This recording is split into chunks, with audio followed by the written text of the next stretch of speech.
Good morning, Professor Sid. Thank you for joining us today. Can you please tell us a little about yourself? Good morning, Emma. It's my pleasure to be here. I'm Professor Sid. I have been teaching English and communication skills for over a decade. I really enjoy working with students, guiding them, and helping them become confident speakers. Along with teaching, I also like research and writing, so I always try to bring new ideas into my classroom. Why do you want this job? I want this job because it matches both my interest and skills. I enjoy working in a team. I like solving problems. And I am confident that this role will allow me to contribute positively while also learning new things. What are your biggest strengths? I think my biggest strengths are patience, clear communication, and adaptability. I try to understand my students' needs and explain things in simple ways. I also stay calm even in difficult situations, and I always adjust my teaching style according to the students. And what about your weaknesses? Sometimes I focus too much on details. For example, when I prepare lectures, I spend a lot of time trying to make them perfect. It can delay me a little, but I'm learning to manage my time better and balance quality with deadlines. Emma, where do you see yourself in the next 5 years? In the next 5 years, I see myself continuing as an educator but with more responsibilities. I hope to publish research work, mentor more students, and perhaps take leadership roles in academic programs. Growth is important, but I always want to stay close to teaching. Why should an institution hire you? Because I bring passion, dedication, and creativity. I don't just teach from books. I try to connect lessons with real life. I encourage students to ask questions, to think critically, and to use English with confidence.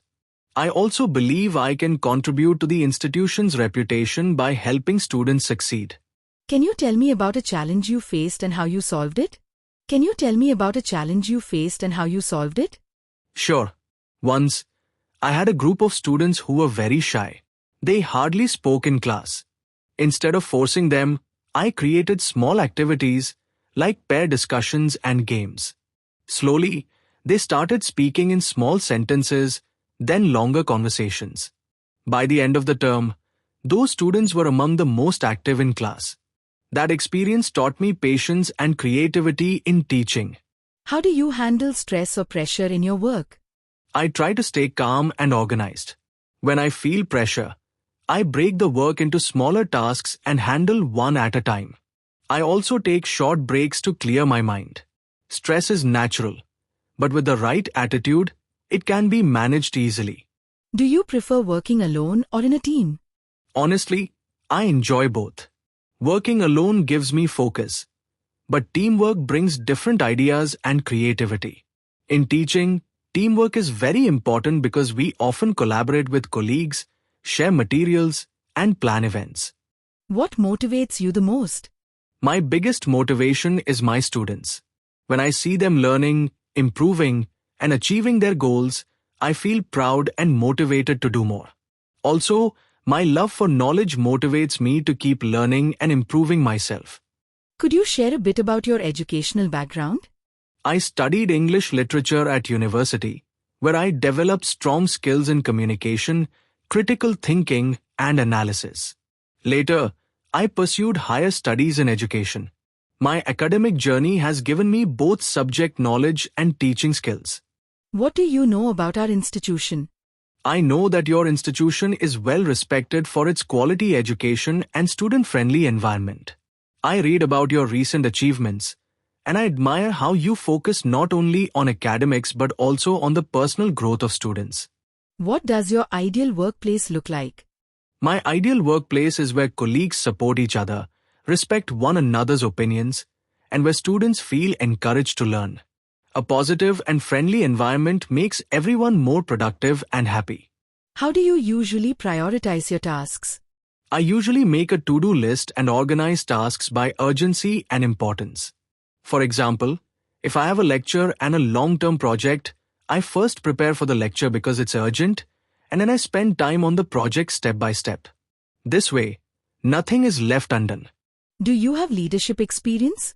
Yes, I have led a debate club and organized several academic events. Being a leader taught me how to motivate a team, resolve conflicts, and encourage everyone to participate. Leadership is not just about giving instructions, but also about listening and supporting. How do you deal with mistakes?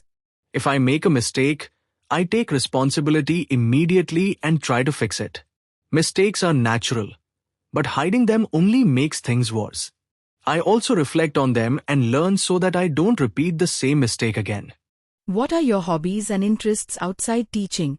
I enjoy reading books, especially biographies and novels. I also like traveling, because meeting new people and exploring cultures gives me fresh ideas. Sometimes, I write articles and short stories in my free time. How do you keep yourself updated? I read articles online, attend workshops, and follow new teaching methods. I also learn a lot from my students, because they are always connected to the latest trends. Staying updated is important for any teacher. Finally, do you have any questions for us? Yes, Emma.